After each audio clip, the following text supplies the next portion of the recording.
বিষয়বস্তু শ্রী শ্রী কৃষ্ণ চৈতন্য মহাপ্রভু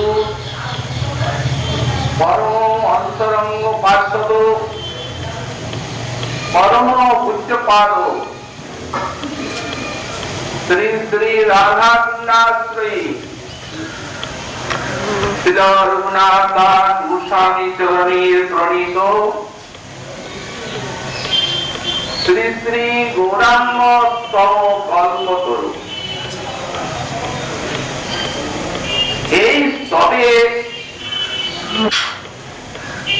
মহাপ্রভুর অশেষ করুণা ভাজন শ্রীপাদ রঘুনাথ দাস গোস্বামী চরণ তার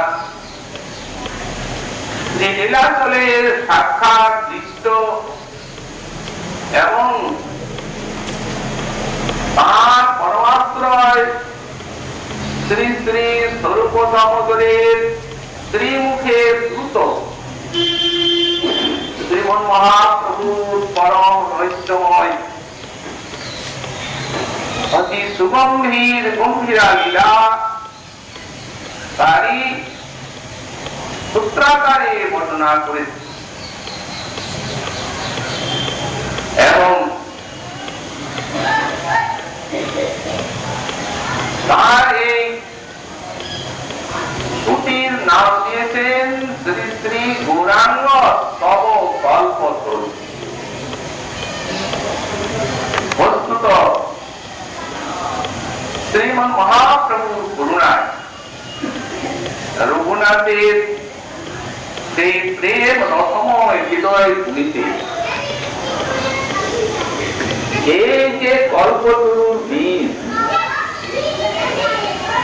এটি ওই নীলাচলে বসবাসকালেই আনিত ছিল। উত্তরকালে মহাপ্রভুর অন্তর্ধানের পর শ্রী গৌরাঙ্গ বিরোধী শ্রীপাদ রঘুনাথ দাস গোস্বামী চরণ যখন তার প্রভুদত্ত স্থান এই শ্রী শ্রী গিরিরাজ তটে তার কোটি প্রাণ প্রতিম শ্রী শ্রী রাধাকুণ্ড তটকে একান্ত ভাবে আশ্রয় করেন তখন শ্রী গৌরাঙ্গের বিরোধে শ্রীপাদ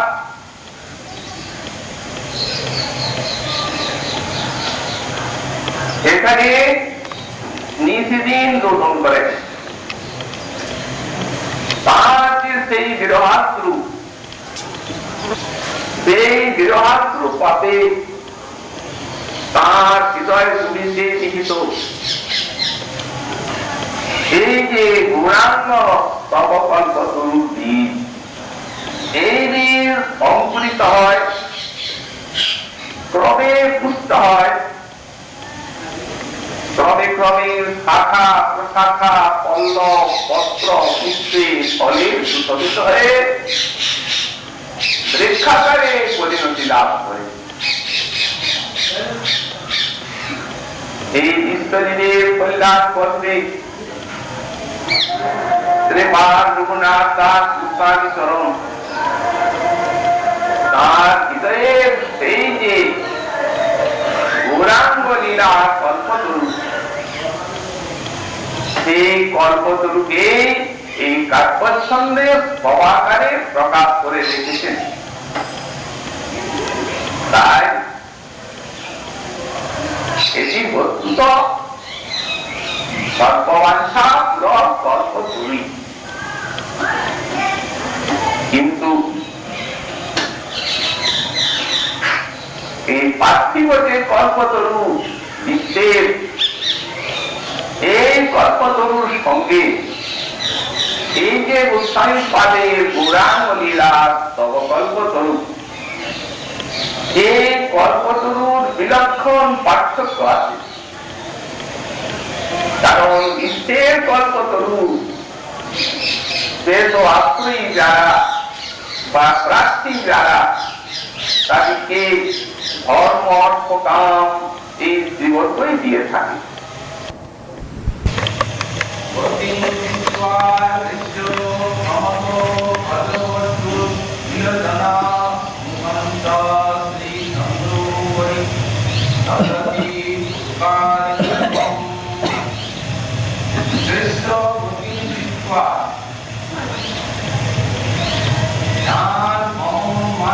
দর্শন করে অখিল জনা ভগবতী কারণিমম দদতি। অর্থাৎ জন মহাভক্ত বজরাজের যে স্থানগুলি সেই গতিকে উৎসাহ দিয়ে থাকে এবং মুখঞ্চী চন্দ্রোপরি কারণিমম দদতি। আর যার মুখসভা দর্শন করে পূর্ণচন্দ্রের প্রতি দান করে থাকেন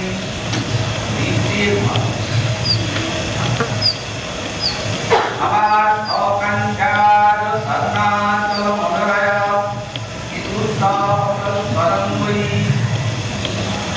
যিনি নিজে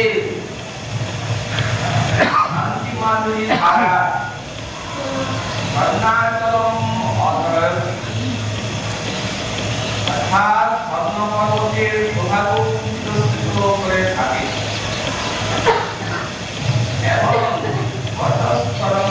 বিভূত অধরতি। আর যিনি আত্মমানুষের দ্বারা অমৃতের আত্মাবন্ত উচ্ছিষ্ট করে থাকে গৌরাঙ্গ হৃদয় উন্নয়ন মহানয়তি। সেই গৌরাঙ্গটি আমার হৃদয়ের ভিতরে আর আমাকে আনন্দমন্ত করে গতকাল আমরা এই মঙ্গলাচরণ যোগের কথা আরম্ভ করেছি।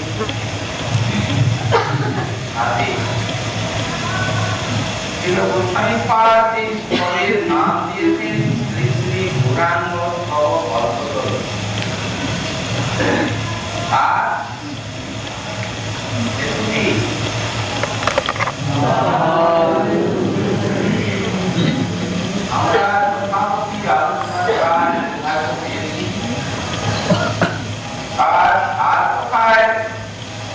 আমরা আমরা এই বুঝতে পেরেছি যে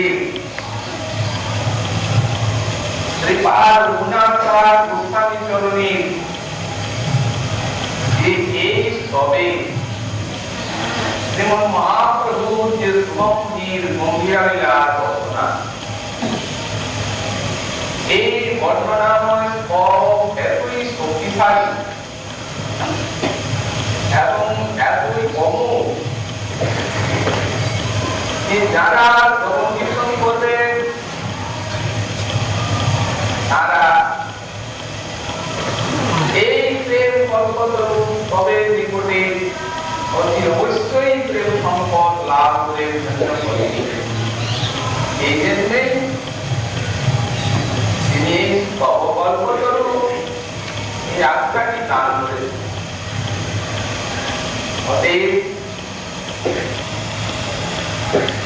আমাদেরকে স্বাভাবিক চিত্তে এই গৌরাঙ্গ লীলা সুগম্ভীর গম্ভীর লীলার আস্বাদন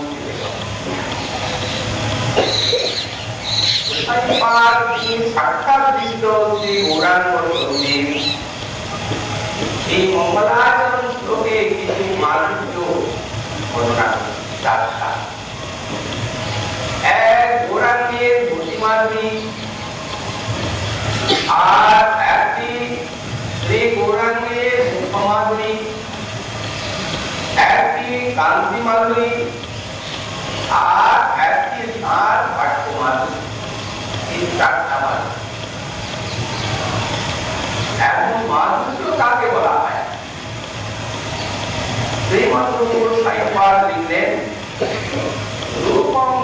করে বাচ্চম অনুর মাধুর্যম যদি দেহে কোন অনির্বচনীয় রূপকে মাধুর্য বলা। এই যে কিমূর্তির বাচ্য অনুমনির বাচ্য এই শব্দটি আমাদের একটু বুঝতে হবে। রূপম কিমূর্তির বাচ্য অনুমনির বাচ্য বিশ্বের মানুষ তারা জগৎকে দেখে, এই জগতের নরনারীর রূপই তারা অনুভব করেন, প্রত্যক্ষ করেন। এই জগতাতীত বিনিময় লোকের যে ভগবত রূপ তার সম্বন্ধে এই বিশ্ব মানবের সাধারণত কোন ধারণা বা অনুভব থাকে না। তো সুতরাং এই জগতে লক্ষ লক্ষ নরনারী বিচরণ করবে,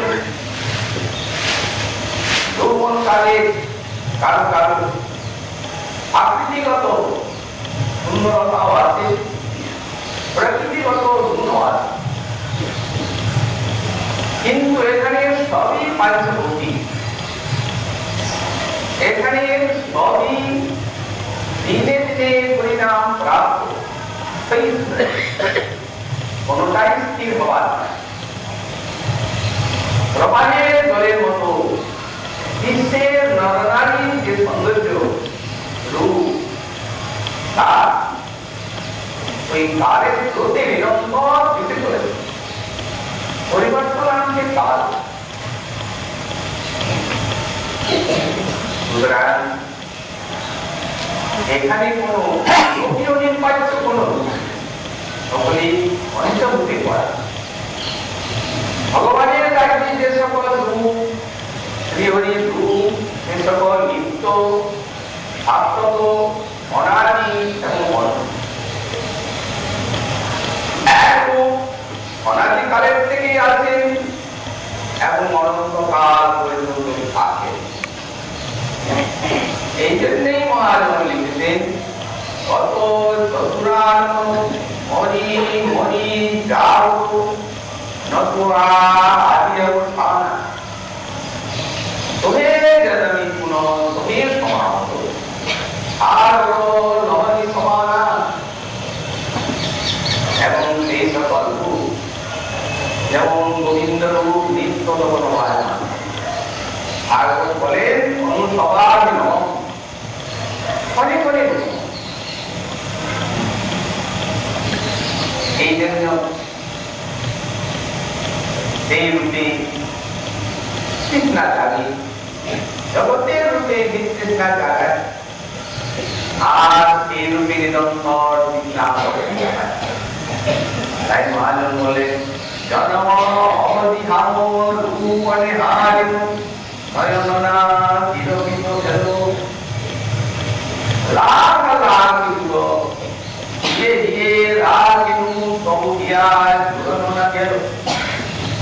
এই সব রাজ্যের ভগবানের রূপবৈভব, এইখানে সব ওই পাচ্য। অতএব আমরা বুঝতে পারলাম আমি পাঁচ যে ব্যাখ্যা করলেন যে মাধুর্য কাকে বলা যায়। এই মাধুর্য ভগবত রাজ্যের ভগবানের রূপ এবং কৃষ্ণ হচ্ছেন সাক্ষাৎ মাধুর্যের মূর্তি। মাধুর্য কে বলু, তিনি হচ্ছেন মাধুর্যের পরিগণিত কারণ মহাজন চারটি মাধুর্য বৃন্দাবনী চিত্ত করেছেন।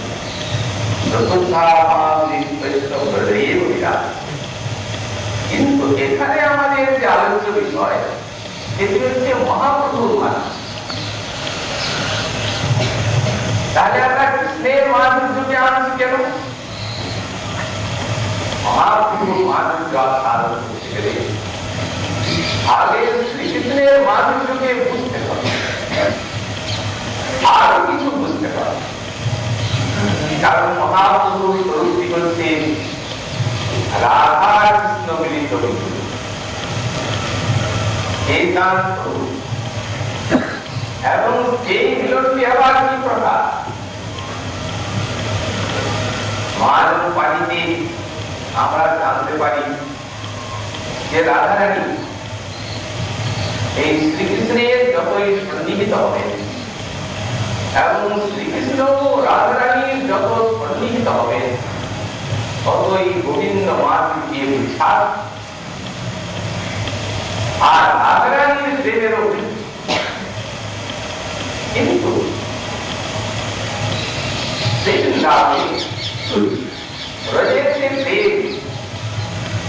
রাধারানীর প্রেম এই রাধা কৃষ্ণ তাদের মন থেকে চিত্তটিকে একাকার করে দিয়েছে। মনোভব কিন্তু দেহটি এখানে নিত্যতা রাধার লীলা। কিন্তু যখন রাধারানীর ভাবমাধুরী আস্বাদন করতে ব্রজের গোবিন্দ এলেন তখন কিন্তু রাধা কৃষ্ণ এই দুইটি বিগ্রহ মিলে পূর্ণ মিলন এই গৌরাঙ্গ স্বরূপে সুরেন্দ্রে রাধা গোবিন্দের এবং চমৎকার মাধুর্যের বিকাশ মহানন্দন অনুভব করে। ব্রজের বিশাখার হচ্ছেন স্ত্রী রামানন্দ রায়। যখন মহাপ্রভু তাকে কৃপা করে আর দর্শন দিয়ে কার্য করলেন, আলোচনার পরে রাজায় মহাপ্রভুর নিকটে জিজ্ঞাসা করে মহাপ্রভু বিষয়ে তার বললেন, কহিলে দেখিল তোমার প্রজাতির স্বরূপ, এতে কেন দেখি তোমার কেমন করুক? তোমার সম্মুখে দেখি কাঞ্চন পঞ্চালিকা, সেই আর গৌর কান্তে তোমার সামঙ্গর থাকা। তার মানে অন্তর্কৃষ্ণ বলি দৌড়বে। অপরূপ দেখি মনে লাগে চমৎকার, তুমি অকপটে প্রভু কারণ ইহা। প্রথমে সন্ন্যাসী পরে রাধা, আবার রাধারানীর কান্তি দিয়ে তোমার শিরোপতি খাহা। মহাপ্রভু সব বললেন, তোমার গুণা আমার গুণা। মহাভারত আইরাবতী কৃষ্ণ দেখে কিন্তু রাম রায় বললেন, মহাপ্রভু তখন তাকে নিজের স্বরূপ দেখালেন। তবে হাতি প্রভু তারে দেখালো স্বরূপ রসরাজ মহাপাপ দিয়ে এক। এই রূপ দেখে রাধায় দূষিত হয়ে পড়ে। সুতরাং বোঝা যাচ্ছে যে রাধা কৃষ্ণের যে মানুষ, এই মানুষের যথেষ্ট অনুভূতি রামানন্দ রায়ের ভিতরে আছে, কারণ তিনি বিশাখা। কিন্তু যখন এই মিলিত মূর্তিটি দেখলেন তখন এমন কিছু পরমার্থময় অনুভূতি তার ভিতরে জাগল যে তিনি মূর্ছিত হয়েছেন। আপনিও বললেন, তুমি ছাড়া এই রূপ আর কেউ দেখে না এবং দেখি। এই হচ্ছে প্রভুর রূপ। এই জন্যই মহারাজ লিখেছেন, রাগ যেন দুধে জলে মিলাই গেল, যেন দুধে এবং জলে দিল। তাই মহাপুরুষের মাধুর্যের অধিক ইচ্ছা এবং এর মাধুর্য বুঝতে গেলে রাধাকৃষ্ণের মাধুর্যের সন্নিহিত হতেই হবে। প্রথমে বলছেন গতি মাধুর্যের কথা। সাধারণত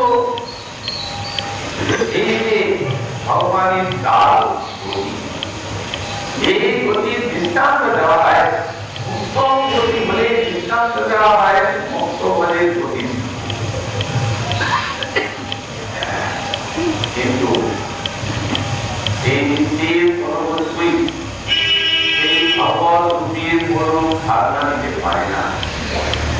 এই জন্য যারা উদ্ভবী তারা বলেন আর গুণাতে মিলি নিত্যে কোন গুণা আর প্রবেশ করে না থাকে। এই জন্য তারা উপমাকে ছেড়ে দিয়ে আর উপমার রাস্তায় সেখানে সমস্ত উপমা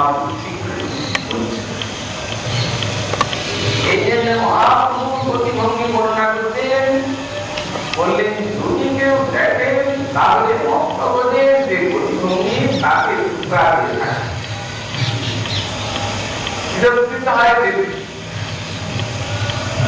আমরা মহারাজ কৃষ্ণের প্রতিভঙ্গির কথা দেখি। মতর হল ব্যাখ্যা বিলাস। বিল্লামঙ্গল ঠাকুর যখন শ্রীকৃষ্ণের ভঙ্গির মাধুর্য বর্ণনা করেছেন তখন লিখছেন মতর হল ব্যাখ্যা বিলাস। কৃষ্ণের তার বলেন নাই বিলাস সুঠাম গতিভঙ্গি বা গতিবিলাস যেন মস্তবদ অপেক্ষা উল্লাসী। বিলাস কি উল্লেখ করছেন কেন?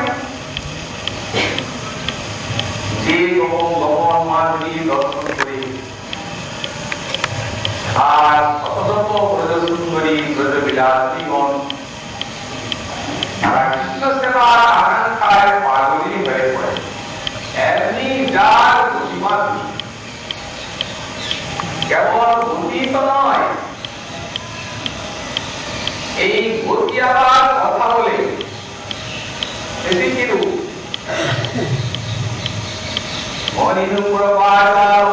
বন্দে পাঞ্চরণং বিভু চরণগুলি গোবিন্দের মনির উপরে বাজার অনেক কথা বলে। কি বলেন? ওই চরণের মাধুর্যের বর্ণনা করে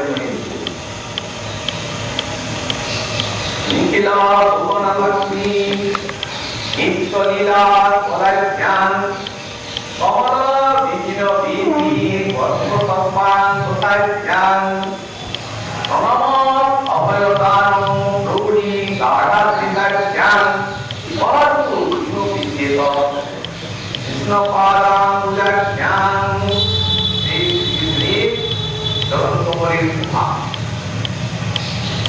মুখর মন্দির চরণের পারকন্যের শোভা বর্ণনা করে থাকে। নিখিল ভুবন সভার একমাত্র আশ্রয় গোবিন্দের চরণ। কমলমণির একটা গল্প আছে। সৌন্দর্য সৌন্দর্য সৌন্দর্য সময়ের পূজা বহুমূল্য তুষার আশ্রয়। শ্রীকৃষ্ণের চরণ মাধুরী এই কমলবনের শোভাকে বিকশিত করে থাকে, গর্বকে ধর্ম করে। আবার তারা ওই চরণেই প্রণত তাদেরকে অভয় দানের জন্য বিষয় তো শক্তিশালী কৃষ্ণের চরণ। সেই শ্রীকৃষ্ণ চরণ আমাদের হৃদয়ে কোন অনেক প্রয়োজনীয় আনন্দ বহন করে আনে।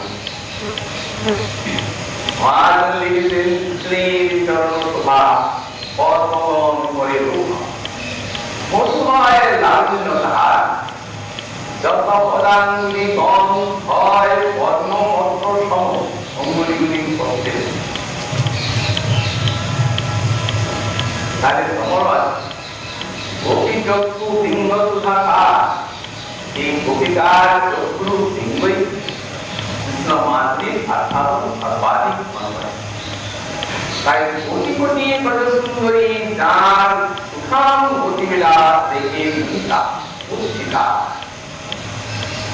তিনিও যদি রাধারানীর প্রতিভঙ্গি দেখেন তো তিনি স্বয়ং বিমোহিত হয়ে থাকেন। দেখা নয় কিসব দর্শন, প্রথম দর্শন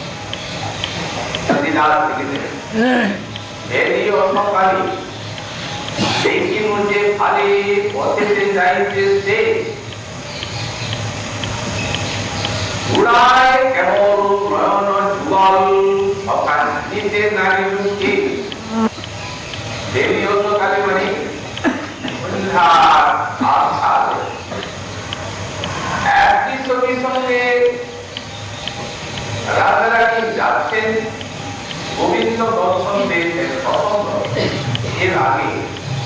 এই প্রকৃলায় দর্শনটি মহানন্দা বর্ণনা দেবী সকালে দেখিবে যে ভালে পথেতে যাইতেছে জুড়ায় কেবল নয়ন যুগল সকাল নিতে নারী মুখে চিনতে পারল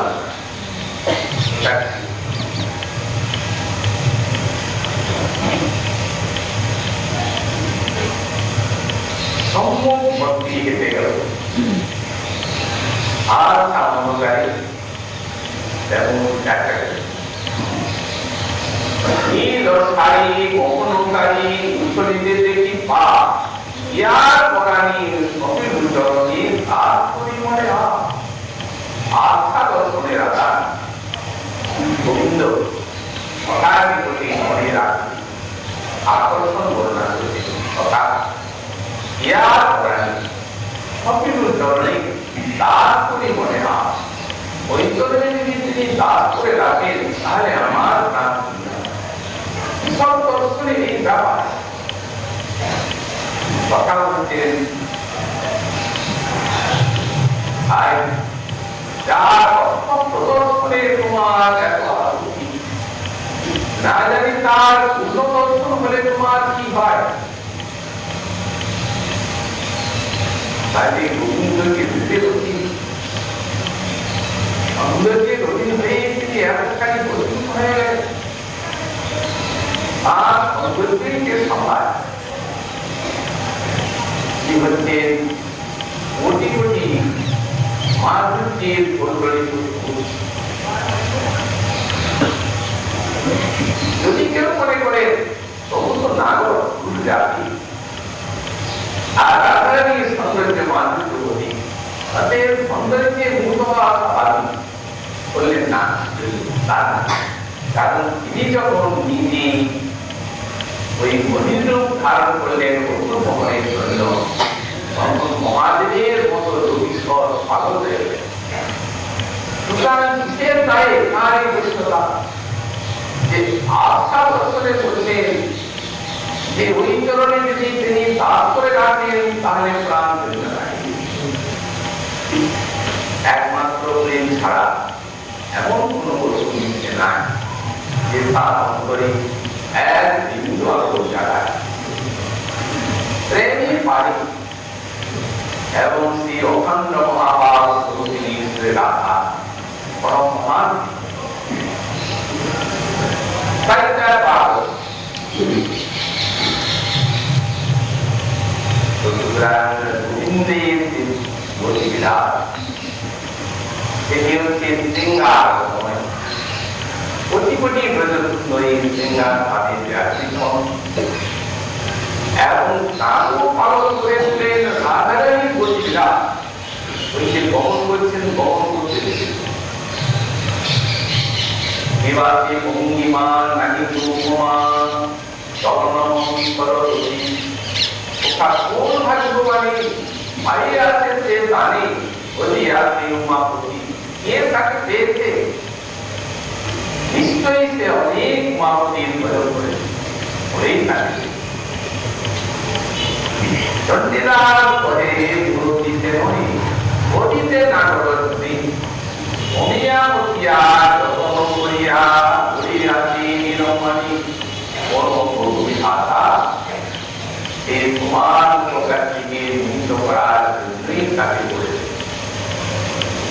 সুতরাং এই রাধাকৃষ্ণের মিলিত বিগ্রহ মহাপ্রভু সুতরাং রাধারানী এবং গোবিন্দের গতিবিলাস শৃঙ্গার রমণ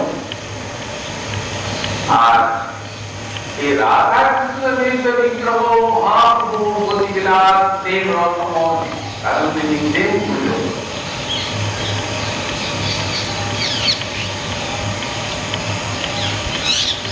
কেমন সেটি গজেন্দ্র মিত্র ঠাকুর মহাজনীকে কিন্তু ময়মন্ত অতিভাতি অতি রচনা কে রে মালতীর মালা চূড়াঙ্গে করুণা আগাঙ্গ নন্দিত বাবু সুবর্ণা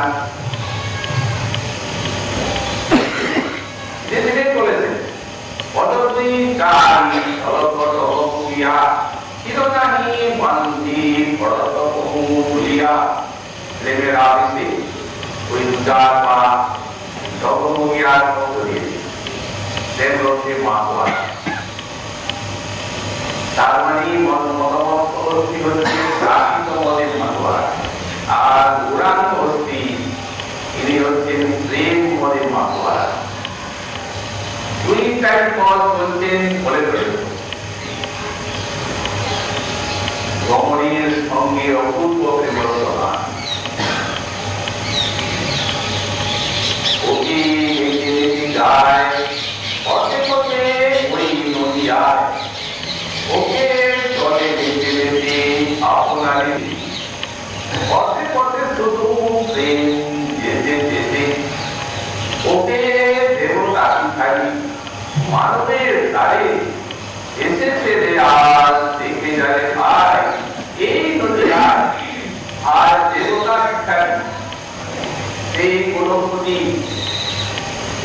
আর রাজরানীকে ভাব শান্তি অঙ্গীকার করে ভিক্ষুখানে দাঁড়ে দাঁড়ে করছে। ভিক্ষা কার জন্য? যার দ্বারে ভিক্ষা করতে, যার কাছে নারী প্রেম দেওয়ার ভিক্ষা দেওয়ার প্রেম নাম ধরে চলে যাচ্ছেন অপূর্ববতী ভূমির সঙ্গে সেই প্রেম রথের অপূর্ব অবদান। এই জন্য এই গতিভঙ্গির সঙ্গে প্রাপ্ত এই গদের গতির তুলনা হয় না। তাই তারপরে মুখমানবী বর্ণনা করছেন, মুখঞ্চ শ্রী চন্দ্রোপরি তদপি পুষ্পারিমহম। আর মুখমানবী যারা দেখেন তারা চন্দ্রের উপরে পুষ্প আছে। সাধারণত কবিগণ মুখ বর্ণনা করেন চন্দ্রের সঙ্গে কমলের সঙ্গে, কিন্তু এখানে প্রাকৃত পদার্থের বিকাশ চন্দ্র প্রিয় পদার্থে, আর প্রিয় পদার্থের বিকাশ কমল। সত্যি সেই সচ্চিদানন্দময় ভগবত বুদ্ধির সঙ্গে তুলনীয় হয়। বলেন কখনো হয় না। কবিগণ ঘটনা ভাব সাহিত্যে থাকে। গোবিন্দের বলা হয় কি বিজয়া করা। কৃষ্ণবাবু রাজ্যাসনে বসে আছে সিংহাসনের সঙ্গে করি চন্দ্রের সমান। এ অপ্রাকৃত চন্দ্রের বাগা গোবিন্দের যে বিজয়, মানে আমরা জীবন তাতে যে 720টি অক্ষর আছে, এই 720টি অক্ষর গোবিন্দের রঙের 724টা চন্দ্র, অপ্রাকৃত চন্দ্র। আর তার রাজা কৃষ্ণমুখ বিজয়া কোথায় কোথায় সেই চন্দ্র মুখের মধ্যে পড়া দুই খণ্ড প্রতিক্ষণ যিনি মনি দর্পণ, তাহারই পূর্ণচন্দ্র জানি ললাট অষ্টবিন্দু, অষ্টবিন্দু ললাট তাহাতে জন্মন বিন্দু, তাহে পূর্ণচন্দ্র মানি। আবার বর্ণক চাঁদের হাত ভক্তি উপর করে না, যার ধনী গুণের দান চন্দ্রম তলে করে নর্তন, যার ধনী দুপুরের স্থান। এই 25টি অক্ষর সাংগারস্তি অপ্রাকৃত মুক্তি বিজয়া করা। আবার তার সঙ্গে কৃষ্ণের রাধারানীর উপমা দিতে দিল। আমাদের প্রধান শ্রীপাল লিখেছেন, রাকানেক বিচিত্র চন্দ্র উদিত প্রেমামৃত দুবিতান পরিক্রয়ে ব্রহ্মাণ্ড ভূমি। এই জগতের চন্দ্র নয়, যদি প্রেমের চন্দ্র আকাশে কোটি কোটি উদিত হয় একসঙ্গে। জগতের তো দৈব পদার্থের একটা, কিন্তু অনেক অপরাধ আকাশে কোটি কোটি প্রেমের চন্দ্র উদিত তেল জ্যোৎস্না দেয়, এরূপ যদি হয় আর প্রেমামৃত জ্যোতিতে অনন্ত কোটি ব্রহ্মাণ্ডকে যদি পরিপূর্ণ করে, এর জন্য তো একটাই আলো দিচ্ছে, কিন্তু প্রেমের আলোটা ব্যাপক। যদি অনন্ত কোটি ব্রহ্মাণ্ড ব্যাপ্ত হয়, তাহলে এই যে চন্দ্র সমষ্টি, সেই চন্দ্র সমষ্টির সঙ্গে রাধা ভগনের আভাসকেই তুলনা করা যাবে, রাধা ভগনকে তুলনা করা যাবে না। আভাসটা কি?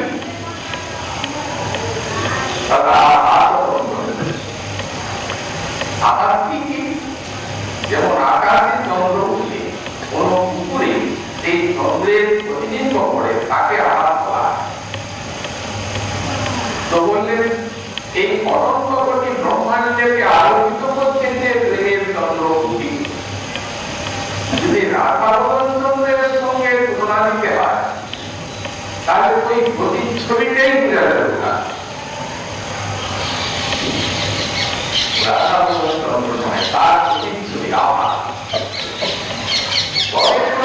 কেমন?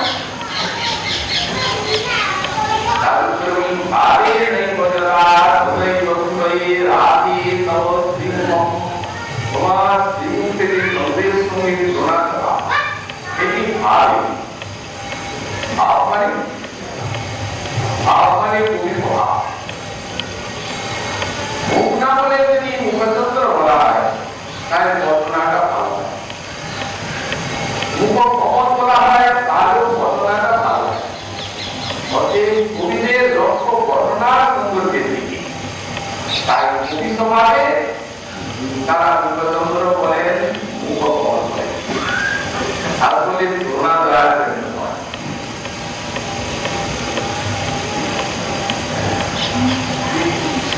কিংবা আহ্বানে অন্তরের একটা উৎসাহ, মনে উৎসাহ কত বলে ফেলেছি, ক্ষমা করে দেবী, তোমার এই বদন চন্দ্রের সঙ্গে চন্দ্রের সিদ্ধান্ত যে রাধা কৃষ্ণবৃন্দ বিগ্রহ মাত্র। সুতরাং কৃষ্ণমূর্তি যেন অরণ সমান, দিব্যমন্দ অস্ত্রদীপ আত্মপরিমাণ, ইলামে করব যদি সেদেহের আগে এবং দেখিতে তাঁদেরও স্বাদ লাগে। মহারাজ এই ভাই বন্যা তাঁদেরও স্বাদ লাগে সেদম্ব দেখিতে কোথার উষার দাম, সে বন্ধন দেখি না দেখিয়ান, দেখিতে আরো তৈরি কমল নয়ান। আর কি কমল আছে এত হয় জ্ঞান, এই গৌরাঙ্গের মহান বর্ণনা। সুতরাং এই প্রাকৃত জগতের পরিচিতা, তারপরে কান্তিমানের কথা বলা যাবে। অকান্তিয়ার সন্ন্যাসলম মদরয়ৎ বিদ্যুৎতস্মৈ নিজের কান্তির দ্বারা যিনি স্বর্ণাকুলের শোভাকে তিরস্কৃত করছেন, রাধা গোবিন্দের কান্তি বর্ণনা করতে গিয়ে ভাগবত বললেন যে লাবণ্য ঠাড়, এই লাবণ্যটি হচ্ছে কান্তি, যার শিক্ষক কান্তি মন্ডলী লাবণ্যকে বলা হয়। তো গোবিন্দকে বলা হয়েছে লাবণ্য ঠাড়, লাবণ্যের ঠাড়। ঠাড় মানে ঠাড় হচ্ছে দৃষ্টান্ত যন্ত্র, যার শিক্ষপূর্ণ কান্তি মন্ডলী যা ভারী বিগ্রহে থাকে, তার শ্রেষ্ঠ অংশ যাতে থাকে। রাধারানীর কান্তি দর্শনে সেই গোবিন্দ বিমুষ্ট হয়ে উপস্থিত হয়ে পড়ে, কারণ সেই প্রেমের কান্তি। তো সেই প্রেমের কান্তি আর এই সচ্চিদানন্দ কান্তি, এই মিলিত বিগ্রহ যেমন অতীব সন্ন্যাসের সবাইকে বিস্তৃত করে থাকেন মহাপ্রভু বিহঙ্গের প্রভাব। এই জন্যই মহাজন লিখেছেন লাভবান কনক মোহন সুমেরু লাভবান কনক লক্ষবার যদি কনককে হেমকে দগ্ধ করা যায়, লাখবার কেউ সোনাকে পুরায় না। সোনাকে যত দগ্ধ করা হবে ততই সোনা খাঁটি হবে। কিন্তু বড় জোর 5 বার, যতই খাপ খাক যদি 4-5 বার দগ্ধ করা যায় তো সেটি সম্পূর্ণ খাঁটি হয়ে যায়। তো বললেন না যদি কেউ লাখবার দগ্ধ করে, লাখবার সোনা পাওয়া যায় না। আর গৌরাঙ্গের কান্তির সঙ্গে তুলনা লাখবার কনক অতীত বলে বড় মোহন সুমেরু রসিয়া সুফান। এই যে স্বর্ণাচলের সঙ্গে দৃষ্টান্ত দিচ্ছেন মোহন সুমেরু রসিয়া সুফান। সুমেরু কার পর্বত, তাতে কি এত মোহনতা? তাই না, উজ্জ্বলে আছে, মোহনতা তো নাই। কিন্তু এই মোহন সুমেরু চিনি না, এই জন্যই চিনি না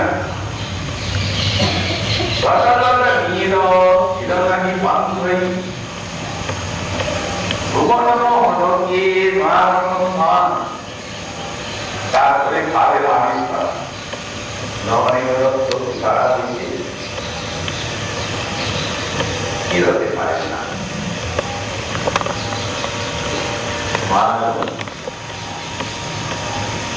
গৌরাঙ্গীর বর্ণায়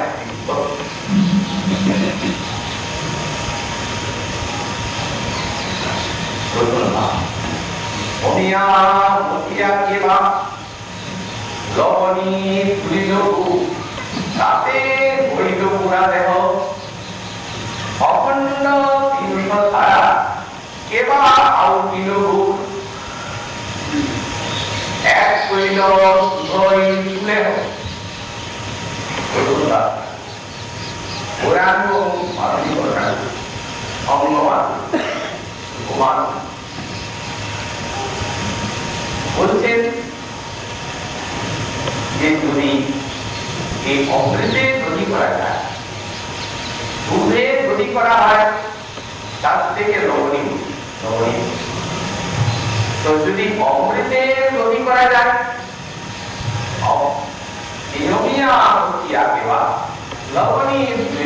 দধির থেকে দুধের থেকে হয় দধি মন্থন করে লবণী, অমৃতকে মন্থন করে দুদিকে নড়ি তুলে তাতে গড়িল গোড়া দেহ, তাতেই গৌরাঙ্গীর বিগ্রহ করা। অখণ্ড কৃষ্ণ ধারা কেবা উঠিল ওনার বরণে হইল তিনি, সে তিনি মাইয়া কেবা এনি তুলিল কেন বাসি গৌরাঙ্গ কেন। অখণ্ড কৃষ্ণ ধারা মানে তিনিকে আগে কিছু ধারাকে অখণ্ড কিছু ধারাকে যেমন এই একটু রসকে আলোকিত করে যেন চিনি করা, অখণ্ড কৃষ্ণ ধারা থেকে হইল চিনি। আর এর চিনিকে মেরে এনে তুলল পাতাটা কেন বাকি গৌরাঙ্গ খানি। অনুরাগের প্রতি প্রেমের সাধনা দিয়া কেনা পাতিয়া দিয়ে আঁকি উঠি তাহাতে অধিক লঘু লঘু কথাকারী হাতিয়ার অধের অনুরাগের প্রতি প্রেমের সাধনা। অর্থাৎ যেমন এই দুধে কোন একটা সাধনা করতে হয় তবে দধি পায়, সেই অনুরাগের দধিকে প্রেমের টক দেওয়া হয়। আর তার থেকে যৌগুলি তৈরি করেছেন কোন বিধান।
পদের কোনো ভাষা নেই, বার্তা নেই, প্রাণ থাকলে কিঞ্চিত অনুভব করা।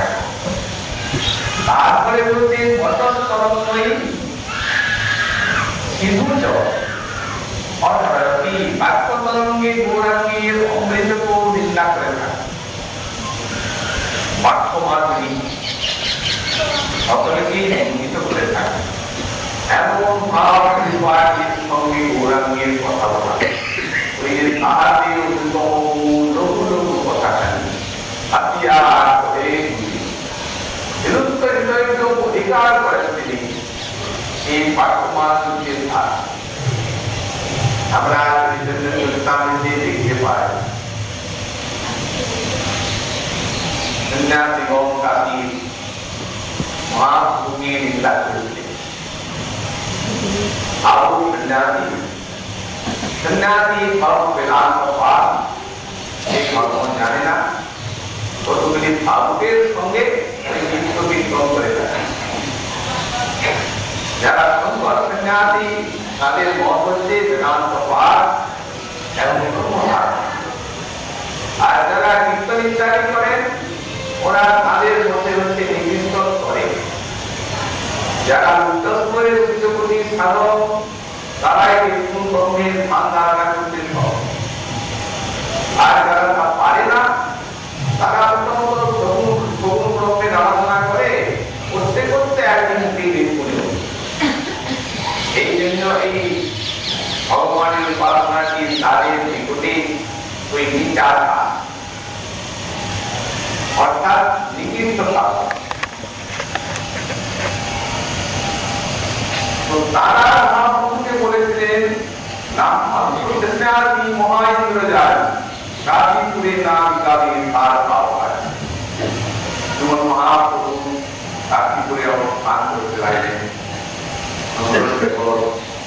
মিত্র মহাপ্রভু নিকটে অভিযোগ করেন এখানে এই সন্ন্যাসীর পাঠ এদের সঙ্গে আমাদের থাকা, তারা আমরা নিন্দা করে থাকি, নিন্দা চর্চা এরা দেখতে পারে।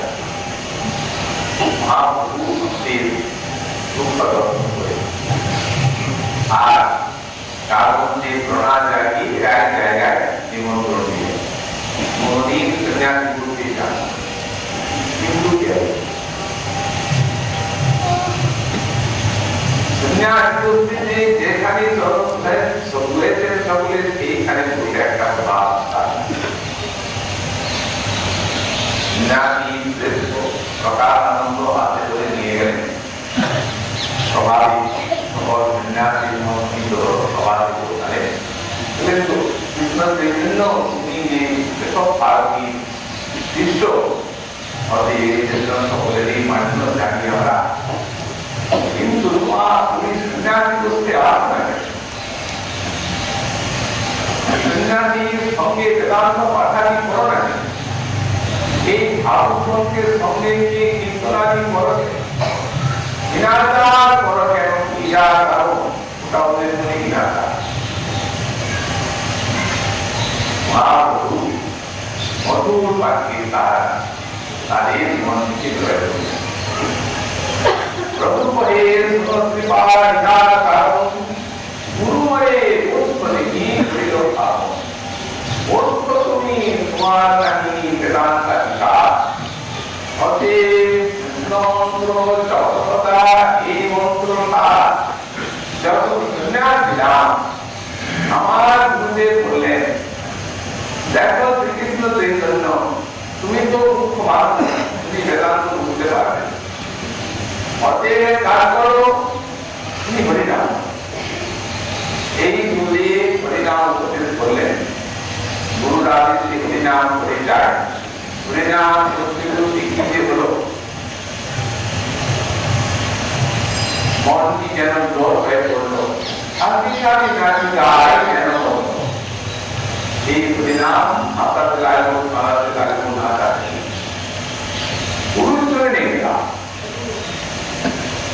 কি পাগল হয়ে গেলাম আমি, গুরুদেবকে নিবেদন করলাম প্রভু আপনি হরিনাম দিলেন, এই কি মন্ত্র দিলেন, কিবা মন্ত্র দিলাম নয়, কিবা তার ফল লোকিতে লোকিতে মন্ত্র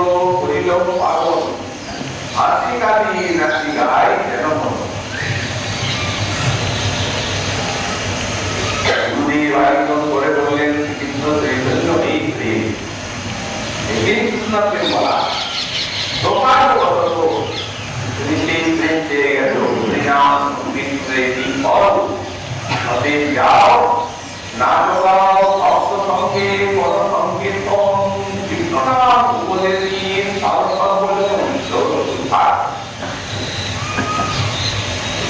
অতএব আমি গুরুদেবের আজ্ঞাতে এই ভক্তগণ সঙ্গে কীর্তন করি, নিজে শিক্ষায় করি। এমন মধুর ভাবে কথাটি বললেন, জীবন বিলুপ্ত সে তো ভালো কৃষ্ণের ভক্তি করো ইহায় তোমার সঙ্গ, কিন্তু বেদান্ত না শুনো কেন? তাতে কি পারো? নাই কাজ করলে এটাই কি করবে? বেদান্ত শ্রবণ যেতে পারো। মহাপ্রভু বললেন, কোথায় যদি কিছু নিবেদন করি তো অনেক কিছু করবেন না? বললেন না, প্রভাবে দেখিয়ে তোমার সাক্ষাৎ নারায়ণ, তোমার চূড়ায় চরণ, আর তোমার মানদেবী চূড়ায় বহুসংগঠনী তোমার তোমার বিগত বিকার হয়েছেন বাকি মানবিকা অমৃতের মতো হয়। তখন এরময় মুক্তি মেলান্তির আসন করিত অঙ্গরাচার্যের কল্পিত বার্তা সবগুলি খুলে বলেছে। জীবন সব পাল্টে গেলেন, তখনই সব মহাপুরুষ পরম দেবী। সুতরাং এইরূপ মনোভাবধারী যারা অন্তরে বাড়ি, যারা নিরাকারী সাধারণ কালো, তাদের হৃদয়ে যদি পারমাত্রিক দ্বারা এইরূপ প্রভাব চিন্তা করতে পারেন, তাহলে ভক্তের কি হবে? ভক্তগণের মনকে তিনি কতখানি জয় করবেন পারমাত্রিক দ্বারা। এই জন্য অবিরময় পারমাত্রিক যারা অমৃতের যে আশাও সে আশাও করে থাকে।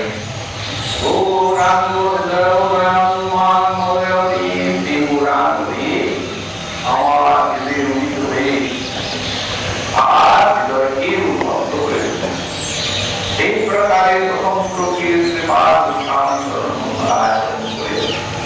দ্বিতীয় শ্লোকের থেকে আরম্ভ করছেন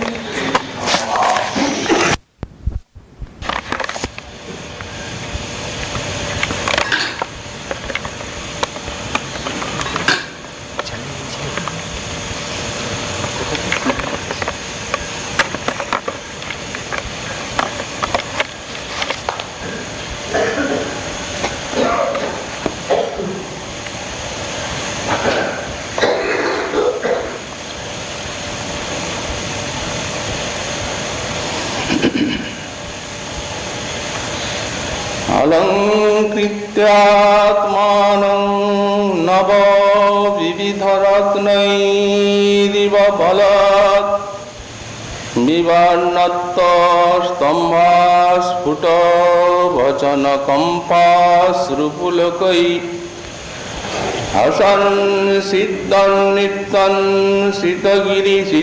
শীতগিরিপতির্নির্ভরমুদে পুরা শ্রী গৌরাঙ্গো হৃদয়োদয়ন্মাং মদয়তি রসোল্লাসৈস্তির্যং গতিভীতমারিবিরলম দিশো সিঞ্চল্লোকান্নরুণজলযন্ত্রবিতয়ো মুদা তন্তৈর্দষ্টা মধুর মধুরং কম্পচলিতৈর্নটন শ্রী গৌরাঙ্গ হৃদয় উদয়ন্মাং মদয়তি। কলি পাবনাবতার শ্রী শ্রী গৌরাঙ্গ মহাপ্রভু পরম অন্তরঙ্গ পার্ষদ শ্রী শ্রী রাধা কুণ্ডাশ্রয়ী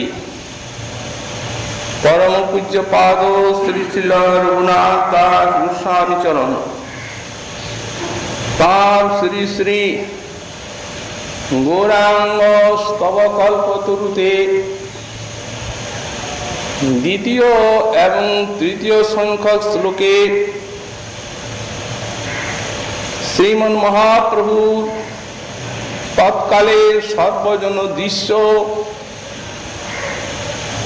অতি অপরূপ শ্রী রথাগ্রে নর্তন লীলা বর্ণনা করছেন। বলছেন অলঙ্কৃতাৎ মানং নব বিবিধ রত্নৈরিব বলত বিবর্ণত্ত স্তম্ভা স্ফুট বচন কম্পাস রূপুলোকৈ হসন সিদ্ধন নিত্যন সিতিগিরি পতে নির্ভর মুদে পুরা শ্রী গৌরাঙ্গো হৃদয় উদয়ন মাং মদয়তি। যেমন কোন পরম কুশলী নটবর নিজের দেহকে বিবিধ রত্ন ভূষণ ভূষণাদি দ্বারা শোভিত করে আর জনসভাতে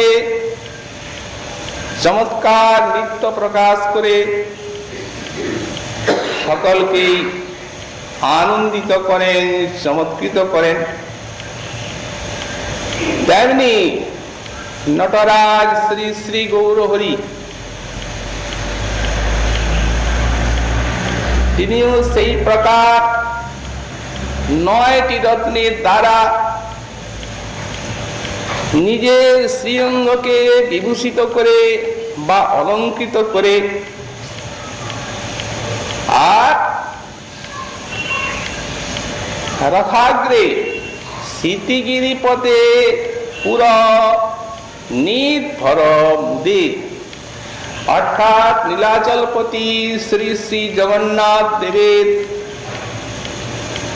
সম্মুখে রথাগ্রে অপূর্ব নটন লীলা প্রকাশ করছে। কোন কোন রত্ন? বিবর্ণত্ত স্তম্ভ অস্ফুট বচন কম্প অশ্রু পুলকৈ। স্তম্ভ বৈবর্ণ, অস্ফুট বচন অর্থাৎ গদগদ,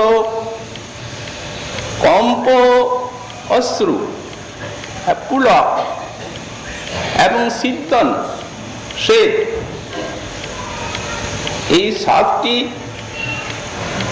সাত্বিক আর 2টি অনুভব নিত্যন হসন, একটি হাস্য আর নিত্য,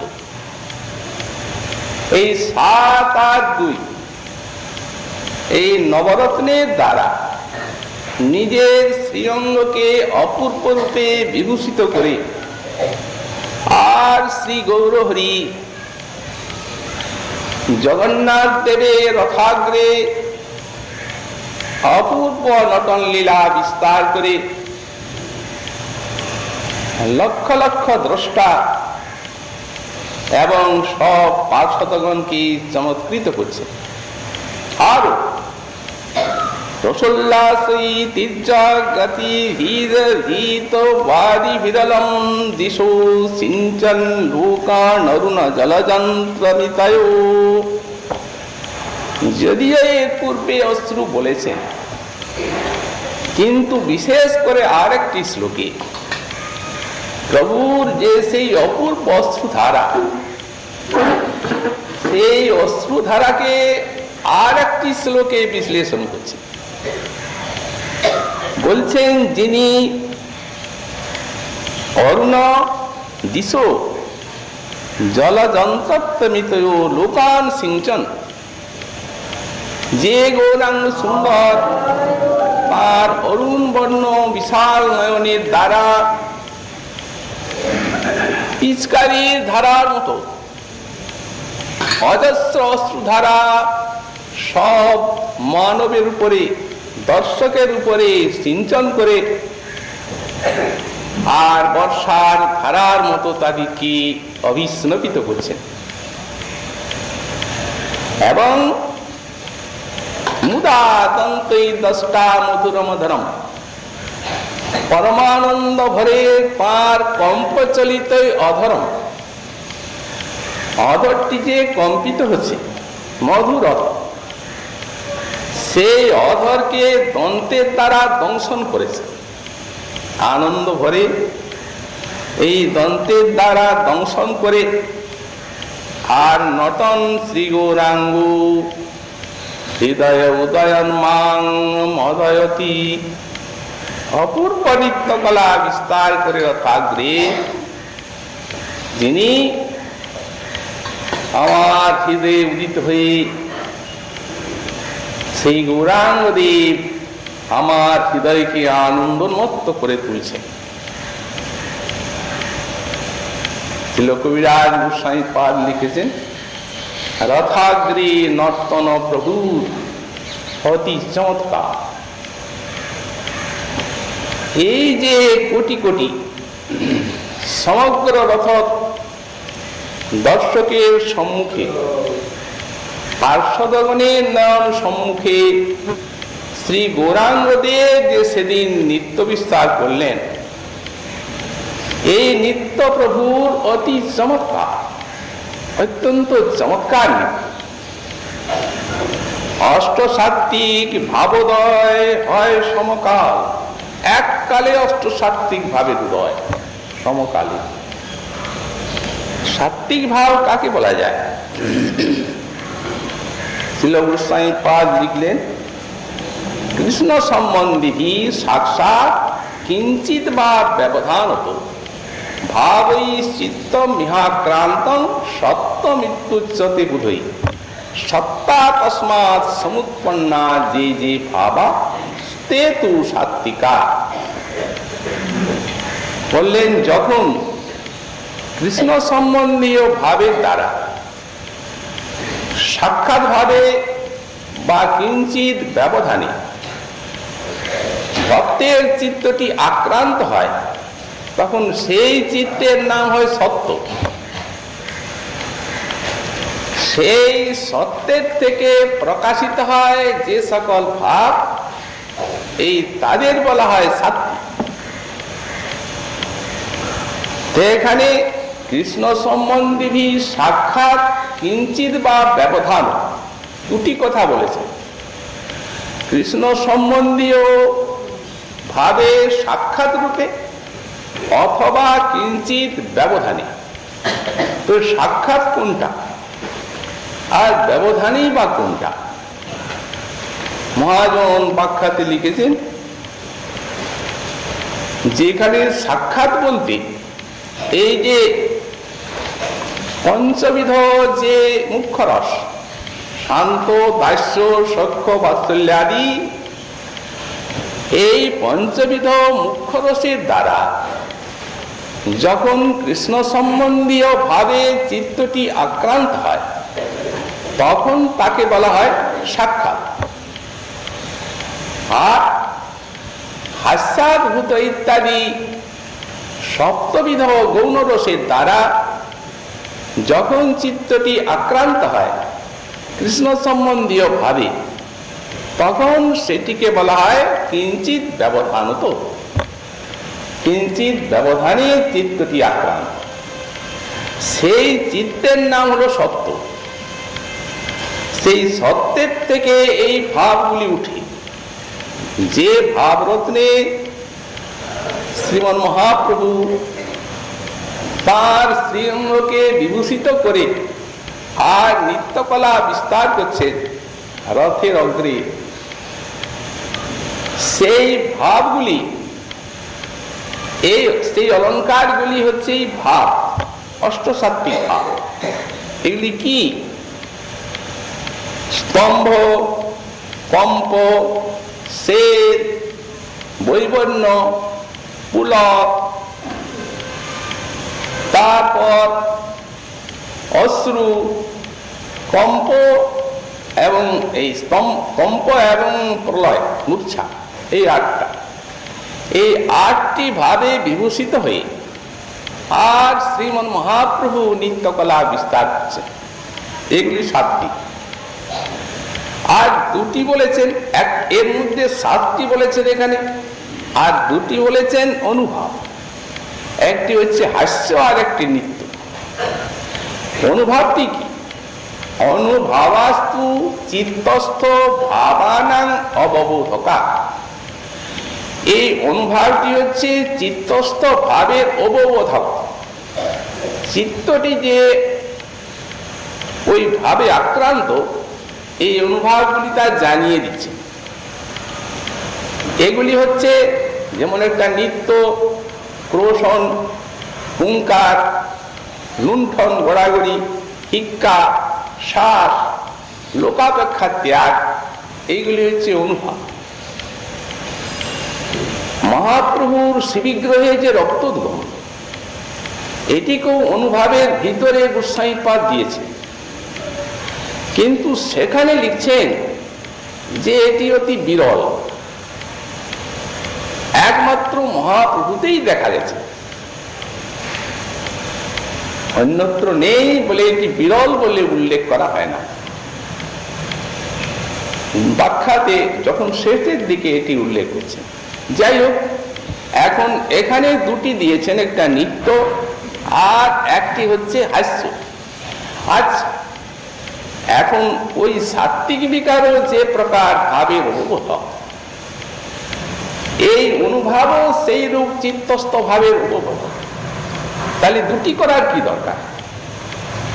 যেখানে মহাজনগণ তত্ত্বের লাঘব পান, সেটাকে আর বিস্তার করে জটিল করতে চান না, তাহলে দুটি ভাগ করলেন কেন? এই দুটি ভাগের কারণই হচ্ছে এই যে এই যে অষ্টসাত্ত্বিক বিকার, এগুলি হচ্ছে স্বাভাবিক, আর অনুভবটি ইচ্ছা করেও হয়। যেমন অন্তরে ভাবের আস্বাদন হচ্ছে, নৃত্য করবে, হুঙ্কার গর্জন করেন, এটি বুদ্ধিপূর্বক হয়। এই জন্যই দুটি ভাগ করা হয়। এই অষ্টসাত্ত্বিক ভাবোদয় মহাপ্রভুর শ্রীঅঙ্গী এককালীন কারণটা দেখাচ্ছেন যে স্মৃতিগিরি পথে পুরো নির্ভরমুদে ওই জগন্নাথের অগ্রে নির্ভর আনন্দে মহাপ্রভুর এই ভাবগুলির প্রকাশ। এখানে আমরা সাধকের সম্বন্ধ গোস্বামীপাদ যা বলেছেন তার একটু উল্লেখ করে রাখি। গোস্বামীপাদ বলছেন যে সত্য কর্তৃক আক্রান্ত যে হৃদয়টা, তার থেকে যে ভাবগুলো উঠবে সেইগুলোকে সাত্ত্বিক বলা যাবে। অস্ত্রকুলক মাত্রেই সাত্ত্বিক বলা যাবে। তাহলে কি করে আমরা বুঝতে পারবো যে কোনটি সত্যের থেকে উঠছে আর কোনটি বা সত্য বিনা সত্যে বাইরে প্রকাশ পাচ্ছে? গোস্বামীপাদ লিখলেন, বললেন আরো কতগুলি আছে। যেমন মনে করুন অভ্যাস পরায়ণ ব্যক্তি, এই অশ্রুপুলকাতির জন্য অভ্যাস করে থাকে। এখন সেই অভ্যাস পরায়ণ ব্যক্তির ভিতরে অশ্রুপুলকারী দেখা দেবে, কিন্তু ভক্তির সঙ্গে সেখানে কোনো সম্পর্ক নেই। হয়তো দেখবেন ভজন নেই, তারপরে ভক্তিপদের আশ্রয়ই নেই, অথচ হরিকথা হরিনামে অশ্রুপুলকারী দেখা দিচ্ছে। সেগুলিকে সাত্ত্বিক বলতে হবে না। কেউ কেউ আকাশ পরায়ণ, আর কতকগুলি হৃদয় আছে পিচ্ছিল চিত্ত। তার মানে মনে করুন এঁটেল মাটি, যেখানে এঁটেল মাটি জল হচ্ছে, সামান্য জলেই ছলছল করে, কিন্তু খুঁড়ে দেখবেন ভিতরে শক্ত, জল ঢুকে নাই। কিন্তু যেখানে বালু মাটি, সেখানে বৃষ্টি হচ্ছে, জলটি ঢুকে যাচ্ছে ভিতরে, ভিতরটা সরল, উপরে জল দেখবেন না। তেমনি কতকগুলি আছে পিচ্ছিল চিত্ত, ভিতর ভিজে না, শক্ত চিত্ত গলিত হয়ে যখন ভাবগুলো বেরুবে তখনই সাত্ত্বিক। আর গলিত হলো না হৃদয়, আর অশ্রুপুলকারী দেখা দিল, এগুলিকে নিন্দাও করা হয়েছে। স্নার চক্রবর্তী পাদ ভাগবতীর ব্যাখ্যায় এই চিত্তটাই নিন্দিত। বাইরে দেখা যাচ্ছে অথচ ভিতরটা শক্ত। এইগুলি হচ্ছে পিচ্ছিল চিত্ত। গোসাইপাদ তো যেটা অভ্যাস সেটাকে বললেন সত্তা ভাষণ। কতগুলি সত্তাভাস লিখেছেন মুমুক্ষু ইত্যাদি, বললেন ওটা সত্তা ভাষণ।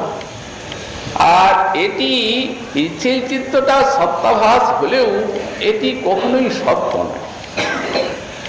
শেষে উনি বলছেন এইগুলি বলার আমাদের দরকার। আমরা সাত্বিক প্রকরণ লিখছি সত্তাভাস ভব আর হত্যাভাস ভব, আর এই পিচ্ছিল অন্তঃকরণ অভ্যাস পরায়ণ এইগুলি লেখার আমাদের দরকার নেই। তবে লিখলেন কেন? বললেন লিখলাম এই জন্যে যে এই সাত্বিক জিনিসটাকে যেমন লোকে বুঝতে পারেন, ঠকে না যান।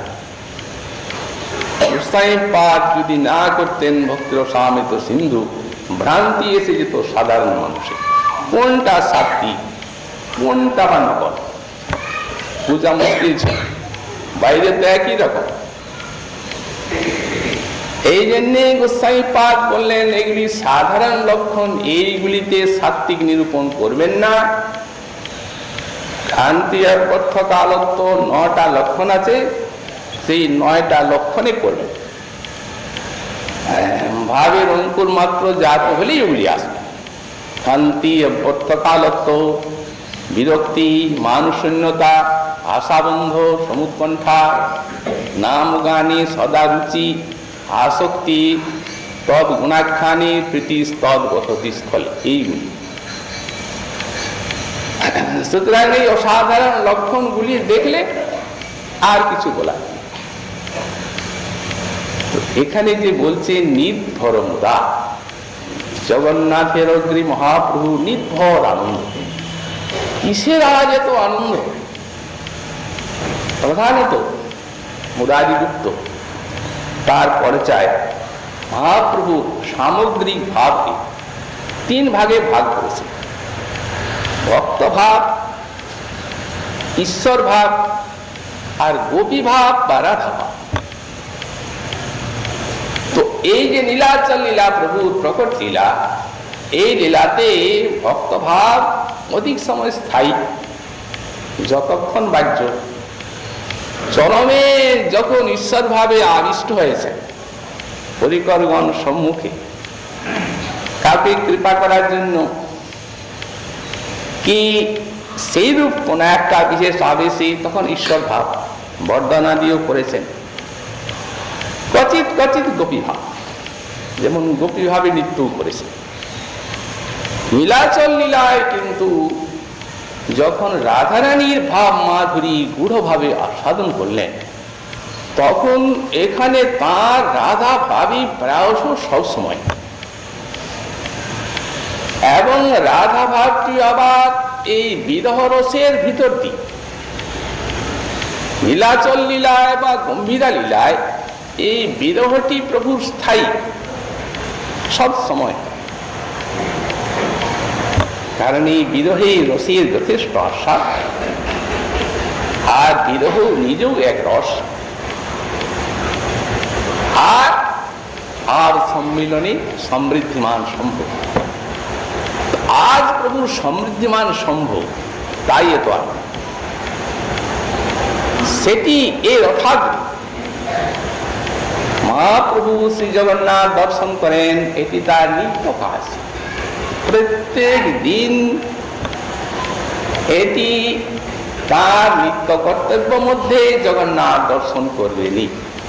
জগন্নাথ দর্শন করতে যান মন্দিরে, তো জগন্নাথ, বলভদ্র, সুভদ্রা। আর প্রভু যে দর্শন করেন সে তো গরুর স্তম্ভের নিচে পরে থেকে দর্শন করে। কারণ যখন ভগবত দর্শনাদি হবে, কোন মহাজন যদি দর্শন করেন সম্মুখে, তো তার সামনে গিয়ে দর্শন করা এটি শাস্ত্রত নিষিদ্ধ আছে। এই জন্য প্রভু শ্রী গরুড়ের পিছনে থেকে আর জগন্নাথ, তো সামনে তো হাজার হাজার শ্রোতা লোকজন, আবার জগন্নাথ দেব আছেন, আবার বলভদ্র দেব আছেন, আবার সেখানে আছেন সুভদ্রা। রাধা ভাবে আবিষ্ট প্রভু বুকটা ভেঙে যায়, কারণ কুরুক্ষেত্রে দর্শন পেয়েছি এই প্রকারের প্রভুর ভাব হয়। যা জিনিস কোটি কোটি প্রাণ তিনি বুকে জড়িয়ে ধরতে পারেন না।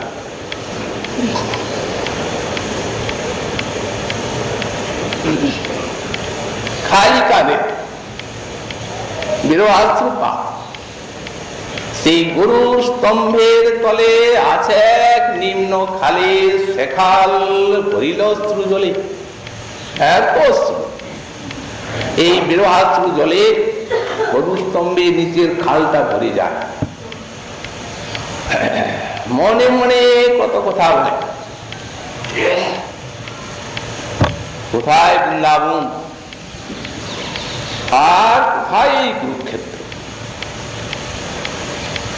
এখানে তোমায় এইভাবে পেয়ে কি আমাদের মন করে, বৃন্দাবনী উদয় করা হো আপন চরণ। এইরূপ কত কত কথা নিবেদন করে আর বোধন করতে থাকে। ভক্তগণ আদেশ দেখে যত্ন করে প্রভুকে গৃহে নিয়ে যান। আজ যখন রথযাত্রার দিন, জগন্নাথ দেব যাচ্ছেন রথে একা, বলভদ্রে আলাদা রথ, সুভদ্র আলাদা। একা জগন্নাথ দেব রথে আছেন একা, আর প্রভু দর্শন করছেন শ্রী জগন্নাথ দেবের।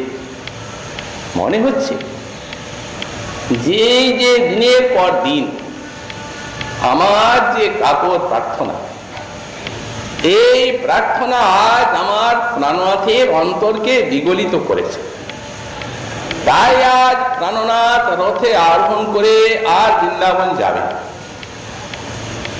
অতএব আমি আজকে তাকে বৃন্দাবনে নিয়ে যাচ্ছি।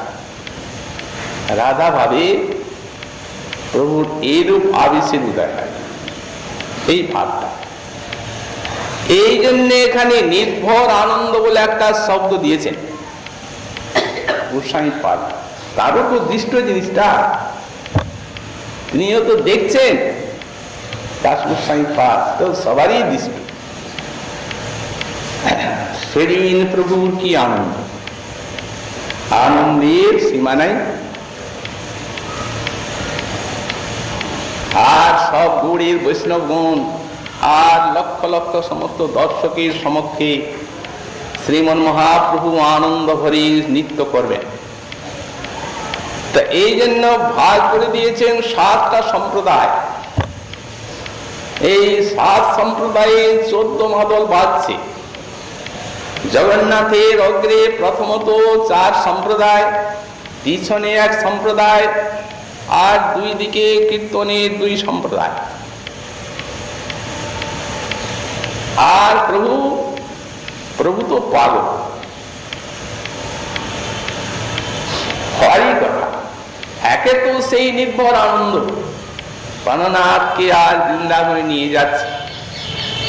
তারপরে এই স্থানে কীর্তন আর সব বৈষ্ণবগণের সমাবেশ। কবিরাজ গোস্বামী পাদ লিখেছেন 7 সম্প্রদায় বাজে 14 মাদল। যার ধ্বনি শুনি বৈষ্ণব হইল পাগল। সবাই উন্মাদ, শিখল করতালির বাদ্যের আবেশ। বৈষ্ণবের ঘটা মেঘে হইল বাদল, সংকীর্তনামৃত সহ বর্ষে নেত্র জল। সংকীর্তন অমৃতের সঙ্গে নয়ন জল হয়েছে। এ বাদল শ্রাবণ মাসে, আষাঢ়ের মাস, বর্ষাকাল। অতএব এই অন্য বাদল এটি হচ্ছে বৈষ্ণবের ঘটা মেঘ। তার অস্ত্র অশ্রুপা, নয়নাশ্রু আর কীর্তনামৃত, সংকীর্তনামৃত সহ বর্ষে নেত্র জল। প্রভু উন্মাদের মতো সব 7 সম্প্রদায় করছে। হালার চক্রের মতো, পাগলের মতো নৃত্য করে করে। আবার কবিরাজ গোস্বামী পাদ লিখেছেন, কোন সময় আবেশে 7টা রূপ ধরছে। 7 সম্প্রদায়ে 7 রূপে আছে। তবে হ্যাঁ, সেটি সবাই দেখতে পাচ্ছেন না। কেউ কেউ যাদের উপরে কৃপা তারা দর্শন করছে প্রভুর যে এই ঐশ্বর্য প্রকাশ, ইচ্ছা করে করছেন না, তার চেষ্টা জানি লীলা শক্তি করেন সমাধান। লীলা শক্তি সব সমাধান করে দিচ্ছেন প্রভু। রাসাদি লীলা, সেখানে যেন কোনো ঐশ্বর্যের অভিনিবেশ বা ইচ্ছা নাই, আপনি যোগমায়া লীলা শক্তি সমাধান করছেন। এখানে ঠিক তাই, এই নিত্য কীর্তনের লীলা শক্তি, ইচ্ছা জানি লীলা শক্তি করে সমাধান।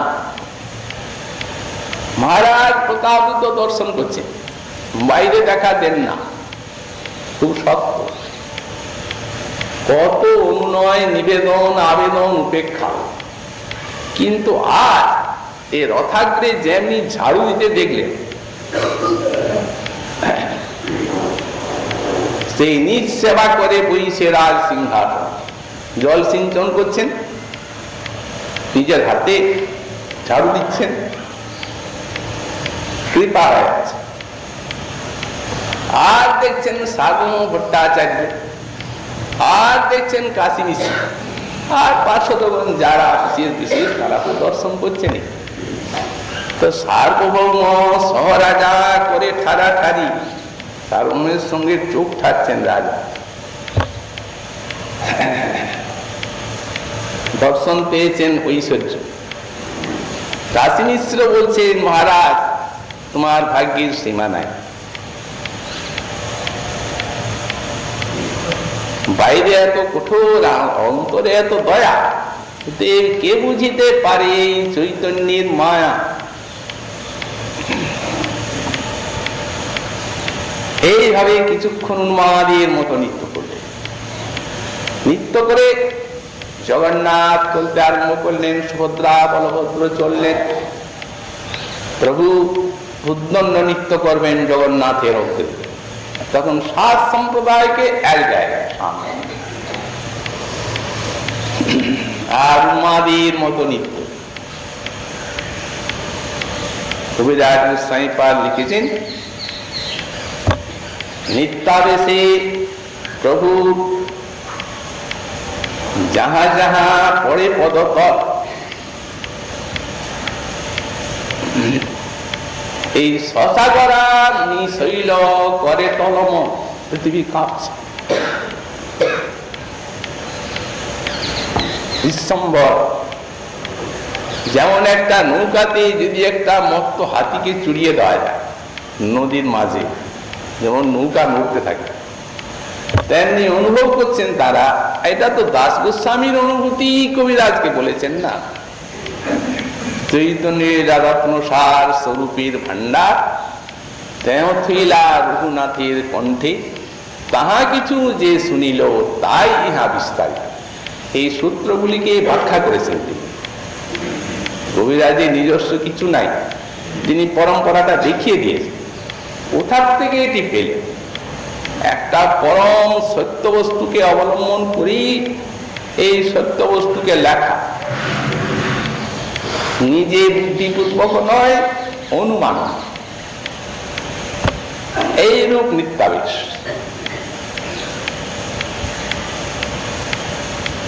এই সকল রত্নেতে বিভূষিত শ্রী গৌর সুন্দর, সেই উদ্দণ্ড নিত্যে প্রভুর অদ্ভুত অধিকার। কবিরাজ গোস্বামী পাদ লিখছেন, অষ্টসাত্ত্বিকে ভাবোদয় হয় সমকাল, এক কালে 8টি ভাব জাগছে। কিরূপ? সবগুলি বিলক্ষণ। মাংসব্রণ শহরম বৃন্দ পুলকিত, পুলক ভাবটা এমনি বিশাল এবং এমনি বৈশিষ্ট্য প্রাপ্ত, সবগুলি বৈশিষ্ট্য প্রাপ্ত। কারণ এই ভাবগুলি প্রথমত 4 প্রকার। একটা ধূমায়িত, একটা জ্বলিত, একটি হচ্ছে দীপ্ত আর একটা উদ্দীপ্ত। প্রথমে এই 4 প্রকারে এগুলিকে ভাগ করা হচ্ছে। তো ধূমায়িত কোনটি? হয়তো একটা আছে, অশ্রু আছে, কি পুলক আছে, কিংবা দুটো আছে, অশ্রু পুলক আছে। যদি কষ্টের সঙ্গে সেটি সম্বরণ করতে পারা যায়, তাহলে এটিকে ধূমায়িত বলা হয়। আর তারপরে বৈশিষ্ট্য প্রাপ্ত হয়ে জ্বলিত। যখন জ্বলিত তখন হয়তো 2টা থাকে, 3টাও থাকে, তখন সম্বরণ করা যায় কষ্টের সঙ্গে, তখন ওটাকে জ্বলিত বলা হয়। আর দীপ্ত হয়তো 3টা 4টা থাকে, একটার মধ্যে হয়তো 3টা থাকে, কিন্তু সম্বরণ করতে পারা যায় না কষ্টেও, তখন ওটাকে জ্বলিত বলা হয়। আর সেইগুলি পরম উৎকর্ষ প্রাপ্ত হয়ে 5টা 6টা বা সব, তখন তাকে উদ্দীপ্ত বলা হয়। আর এই উদ্দীপ্ত ভাবটি মহাভাবে সুদীপ্ত হয়, যেটি প্রভুর অঙ্গে প্রকাশ পায়। এই উদ্দীপ্তটাই প্রথমে তো 4 ভাগ করছেন, 4 ভাগ করে বলছেন এই উদ্দীপ্ত যখন মহাভাবে আসে তখন সেইটিকে সুদীপ্ত ভাব বলা যায়। সেখানে সব ভাবগুলি পরম কোটির উৎকর্ষ দশা লাভ করে, পরাং কোটিম যত্র বিদ্যতি, সেই মহাপ্রভু। তো সুতরাং মাংসব্রণ শহরম বৃন্ন পুলকিত, শিমুলের তরু যেন কণ্টকে বিস্তৃত। শিমুলের গাছ দেখবে এত ব্রণ হয়ে আর তারপরে কাটা, এক এক দন্তের কম্প দেখিতে লাগে ভয়, লোকে মানিয়ে দন্ত যেন খসিয়া পড়য়, জলযন্ত্র ধারা যেন বহি অশ্রু জল, চৌদিকের লোক যত ভিজিল সকল, জলযন্ত্রের ধারা। গৌরবর্ণ অঙ্গ প্রভু দেখিয়ে অরুণ, প্রভু অঙ্গ দেখি যেন মল্লিকা পুষ্প সম,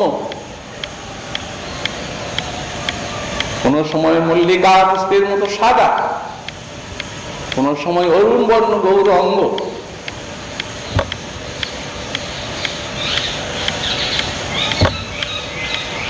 প্রভু স্তম্ভ ভাব হয় স্থির হইয়া রয়, প্রভু বা ঘুমে পড়ি হয় অচেতন, যাহা দেখি ভক্তগণের হয় প্রাণহীন। পুলক, অশ্রু, কম্প, গদগদ, জ জ গদ, জ জ গদ, গদগদ বচন, জগন্নাথ শব্দটা বলতে পারেন না। এইরূপ সবগুলি উৎকর্ষ প্রাপ্ত। এই জগন্নাথের অগ্রে অতি অদ্ভুত নিত্য মহাপ্রভু এইরূপ আবেশ। এই নৃত্য করতে করতে সেই ভাব, সেই সমৃদ্ধিমান সম্ভোগের আশা, আজ কত সাধ্য সাধনার পর অননাথকে বৃন্দাবনে নিয়ে যাচ্ছেন, বৃন্দাবনে পেয়ে গেছেন। 2 দিকে উপবন শ্রেণী আর মাঝখানে রথ চলছে। মহাপ্রভুর সেই ভাব মন জেনে স্বরূপ গান ধরেছেন। সেই তো পরাণনাথ পাইনু, যাহা লাগি মদন দহনি ঝুরি গেনু। এই ধোয়ায় আর আস্বাদনার শেষই হয় নাই, ওই স্বরূপ গাইছেন আর প্রভু আবেশে নৃত্য করছেন। নবীনা বিপ্রলম্ভীন সম্ভোগ পুষ্টি মশ্নুতি, বিরহ ব্যতীত সম্ভোগ রসের পুষ্টি হয় না। তো পুষ্টি তো একরকম নয়। যখন পূর্বরাগের পরে মিলন হয় তখন সেটিকে সংক্ষিপ্ত সম্ভোগ বলা হয়। যখন মানান্তে কানতে কানতে মিলন হয় তখন সেটিকে সংকীর্ণ সম্ভোগ বলা হয়। যখন অদূর প্রবাসী অর্থাৎ এই যে বনগমন করেন তারপরে যে মিলন হয় তখন সেটিকে সম্পন্ন সম্ভোগ বলা হয়। আর এই যে মাথুর বিরহ সুদূর প্রবাস, এতে এরপরে যখন মিলন হয় তখন এইদিকে সমৃদ্ধিমান বলা হয়। একদিকে বিরহ নিজের রস আর তারপরে এই ভাব সম্মিলনে সমৃদ্ধিমান সম্ভোগের আশা।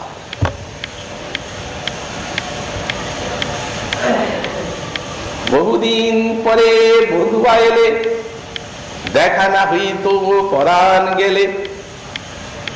এই দুঃখিনীর দিন দুঃখেতে গেল, তুমি মথুরা নগরে ছিলে তো ভালো, আপনার দুঃখ কিছু না গুনি, তোমার কুশলে কুশল মানি। এখন ভ্রমরা আসিয়া করুক গান, কোকিলা ধরুক তাহার প্রাণ। গগনে উদয় করুক চন্দ্র, মলয় পবন বহুক মন্দ। বাসুলিয়া দেশে কহে চণ্ডীদাসী, দুঃখ দূরে গেল সুখ বিলাসী। বিদ্যাপতিও গিয়েছে এই সমৃদ্ধিমান। আজু রজনী হাম ভাগে পহায়নু, দেখিনু পিয়া মুখ চন্দা। জীবন যৌবন সফল করি মলিনু, দশ দিশ ফেলনির দন্দা। সই কোকিল লাখ লাখ ডাকু, লাখ উদয় করু চন্দা। পাঁচ বান অব লাখ বান হো, মলয় পবন বহু মন্দা। সবযোগ মুছে প্রিয় সঙ্গ হব, তবহু মানব নিজ দেহা। বিদ্যাপতি কহ অল্প ভাগিন ধরি ধনী তুয়ান বলিহা। এই সমস্ত ভাব স্বরূপের সঙ্গে আস্বাদন করেন মহাপ্রভু। আর সেই নির্ভর আনন্দী দিবসে যান, নিত্য কীর্তন আদি করেন। আবার ভাবান্তরও ঘটে। দেখতে দেখতে প্রভুর আবার একটি ভাবান্তর এলো। তখন সাধারণ একটা শ্লোককে পাঠ করছে। যকুমার হর সবহি বর, তায়েব চত্র খপা। তে চন্মিলিত মালতী সুরভয়, রূঢ়া কদম্বা নীলা। সা চৈবাস্মি তথাপি তত্র সুরত ব্যাপার লীলা বিধৌ। রেবা রোধসী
ভিক্ষা করে মাদু তৈরি করে নিয়ে আর দিচ্ছে।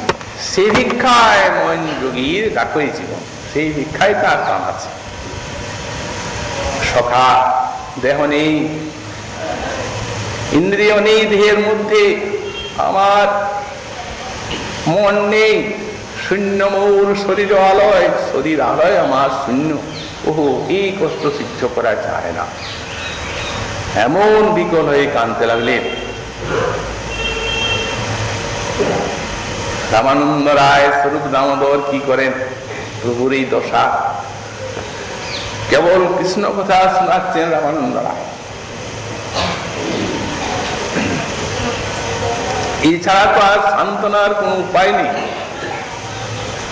আর স্বরূপ দামোদর পদ পদাবলী গান করছে। রাত দ্বিপ্রহর হয়ে গেল। উভয়ে মিলে কিছুটা সান্ত্বনা দিলেন, একটু বিশ্রাম করো।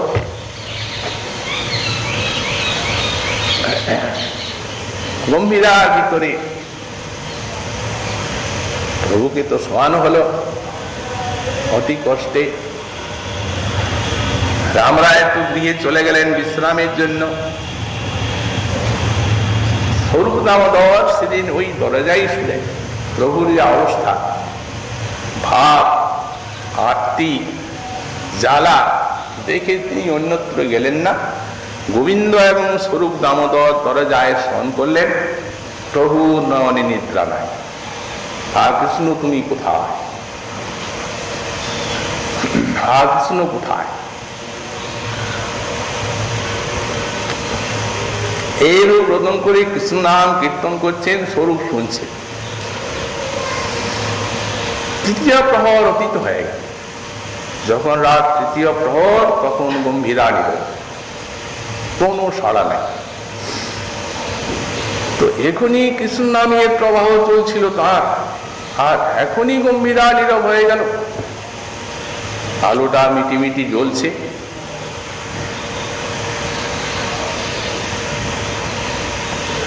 স্বরূপ দামোদর উঠলেন, উঠে দেখছেন সবসময় একটা আশঙ্কা, এই সময়টা এমনি সবসময় ভয়, কখন কি হয়। দেখছেন গম্ভীরাকে প্রভু নাই, কোথায় গেলে? তিনটা দ্বার দেওয়া আছে ক্রমে ক্রমে, কিন্তু তিন দ্বার দেওয়া আছে, প্রভু নাই ঘরে। তিনটা দ্বারকে লঙ্ঘন করে গেছেন কিভাবে? প্রেমের গতি কেউ রোধ করতে পারে না। বিশেষত শ্রী শ্রী রাধারানীর সেই মহা আকর্ষণীময় ভাবকে অঙ্গীকার করেছেন মহাপ্রভু। অতিশয় ভীত হয়ে পড়লেন স্বরূপ, ভক্তগণকে জাগালেন। চার দিয়ে একটা সাড়া পড়ে গেল, মহাপ্রভু নাই, কোথায় গেল? অন্বেষণ করতে আরম্ভ করলেন। খুঁজতে খুঁজতে খুঁজতে খুঁজতে হঠাৎ দেখেন যে সিংহধারীর উত্তর দিয়ে একটা জায়গা আছে, সেইখানে প্রভু পড়ে আছে। তো পড়ে আছেন প্রভু এমন ভাবে অবস্থা, দেহের যে সকল দেখেই পার্শ্বদেরা রোদন করতে লাগে। অবস্থাটা কিরকম হয়েছে? অস্থি সন্ধিগুলো ছেড়ে গেছে। দাসগোসাই পাদ উনি লিখছেন যে সেই বিশাল বিরহে শ্লথ সেই সন্ধিত তার ভুজপদ অধিক দৈর্ঘ্যং দধৎ, মানে সন্ধিগুলো ছেড়ে গেছে এক এক বিতষ্টি করে, এতটা করে। মানে এইখানে যে সন্ধিটা এতটা ছেড়ে গেছে, লম্বা হয়ে গেছে হাত, এইখানে চর্মটা আছে ওই এক বিতষ্টি, এইখানে এক বিতষ্টি ছেড়েছে, চর্মটা আছে উপর, এইখানে এক বিতষ্টি ছেড়েছে, তাহলে তিন চার হাত একটা হাত। তেমনি চরণের নিচে গ্রন্থি, সে এক বিতষ্টি ছেড়েছে, হাঁটুতে এক বিতষ্টি ছেড়েছে, এখানে এক বিতষ্টি ছেড়েছে, লম্বা। এই গলদেশে ছেড়ে গেছে, প্রত্যেকটা কোমরে ছেড়ে গেছে, প্রত্যেকটা সন্ধি ছেড়ে গেছে, বিশাল লম্বা হয়ে পড়ে আছে।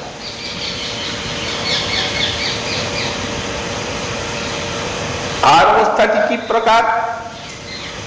লুঠন ভূমৌ, ভূমৌ লুঠন, ধরণীতে লুণ্ঠন করছে, চোখগুলি উত্তান হয়ে আছে।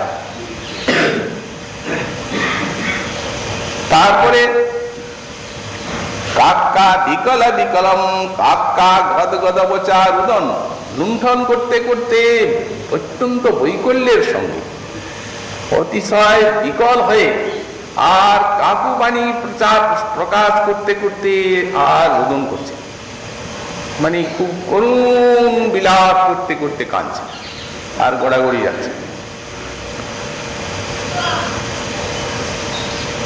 এই অবস্থা দেখে ভক্তগণ পরম চিন্তান্বিত হয়ে পড়লেন, ভাবতে পারেন না এইরূপ কোন দশা হতে পারে। রাধা রানী তো শ্রী বৃন্দাবনে এই রূপ দেখা যায় না, ভাগবতে শোনা যায় না। যাহা নাহি দেখি শুনি শ্রী ভাগবতে, সেই সব বিকার প্রকাশে সচি সুতে।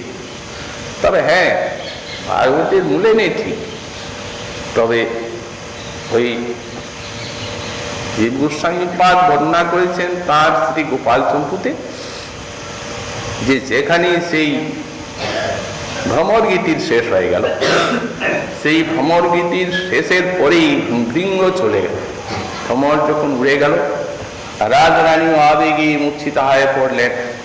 তারপরে সেই সময়ে তার দেহটা অস্থি সন্ধিগুলো দীর্ঘ হয়েছিল, লম্বা হয়ে গেছিল, এবং অধিক দেহটা লম্বা হয়েছিল, হাত পা, এবং এমন একটা অবস্থা হয়েছিল যে ভক্তগণ তাকে, সখীগণ তাকে চিনতে পারেন নাই। রাধারানী এমন একটা চেহারাটা এইভাবে আকার দেখা দিয়েছিল। এই সূত্র গোস্বামী পাদের বাণীতে আছে, সেই দিব্য নয়। কিন্তু এখানে এই প্রকারের যে একটা এতটা পর্যন্ত প্রকাশিত হওয়া, গোস্বামী পাদের শ্লোক দেখলে মনে হয় যে ঠিক এতটা নয়। একটু বিকৃত হয়েছিল সন্ধিগুলি, এবং জায়গাটিও বিকৃত হয়েছিল রাধারানী, কিন্তু এর তো অন্যরূপ। এর কারণ আছে, কারণ সেখানে রাধার এত বিশাল গম্ভীর, যে সে আধারের জন্য ওই যে এতটা ভোগ করছেন, এক ফোঁটা যদি বেরিয়ে যায় বিশ্ব ছাই হয়ে যাবে, তাহলে আধারটা কি? আর এখানে তো কৃষ্ণ আস্বাদন করছেন কিনা, রাধারানীর ভাবটা নিয়েছেন, নিজেই শ্রীকৃষ্ণ আস্বাদন করছেন।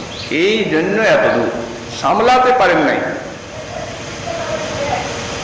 উনি সামলেছেন অনেকটাই, তাই দেখা যায় না। একই জিনিস, এই জন্য ভাগবতী যা পাওয়া যায় না, এই সেই বিকার শ্রীমন মহাপ্রভুতে দেখা গেল। এখানে উপায় কি হবে? সেই অবস্থায় তো গম্ভীরায় বইও মানা যাবে না।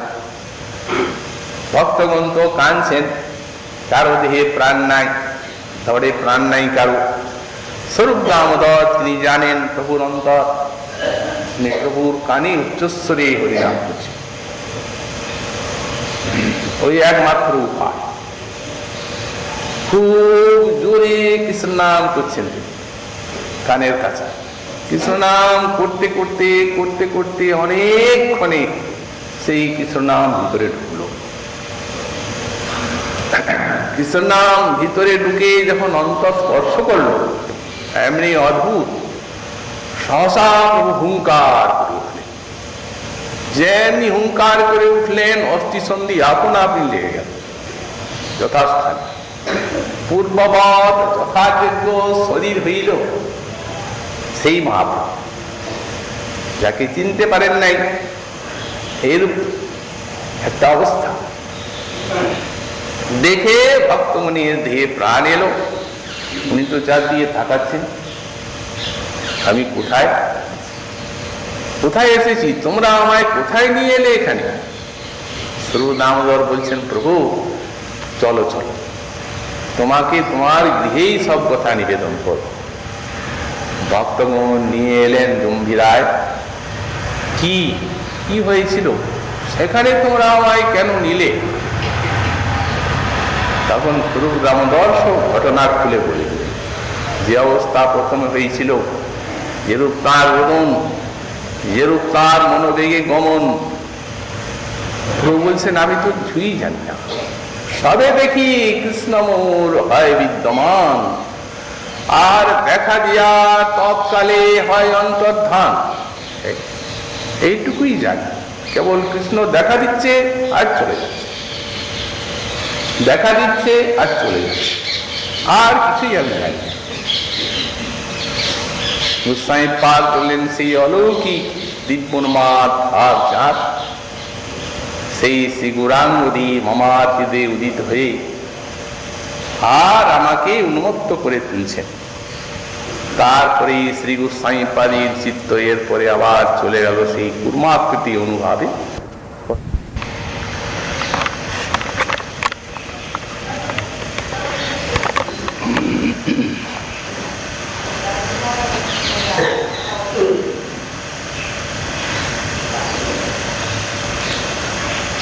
अनुद्घट्य दारत्रयमुरुच भित्तित्रयमहो नीलंभोच्चै कालिङ्गिकासुरभिमध्ये विपतितः तनोद्यात् संकोचात् कमठैव कृष्णोर्विरहात् विराजन् गौराङ्गो हृदय उदयन्मां मदयति। कलियुग पावनावतार श्री श्री गौरांग महाप्रभु परम अंतरंग पार्षद श्री श्री राधा कुंडाश्रयी परम पूज्य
गौरांग स्तव कल्पतरुते पंचम संख्यक श्लोके श्रीमन महाप्रभु अति अपूर्व एवं अति अद्भुत श्री गंभीरा लीला मध्य कुर्माकृति अनुभाव की वर्णना करे बोलने